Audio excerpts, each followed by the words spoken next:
is a Mando outdoor. So they're saying the electrical problem is a compressor. Now we will check what's really happened. The electrical. Okay, I read the power and I remove the common. I remove this starting. I remove this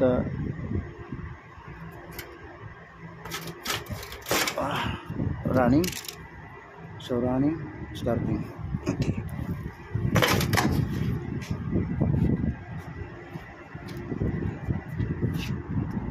Now we will check this continuity.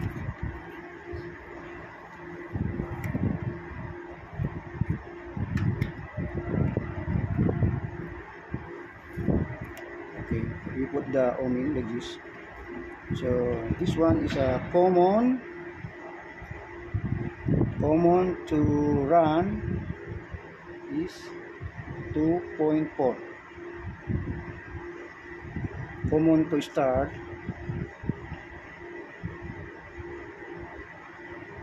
1.9 should be is equal is running to starting. Yes, 4.2 3.8 it's okay.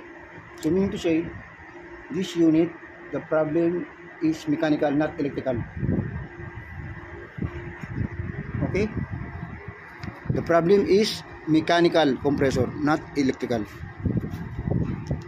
Okay, Mando.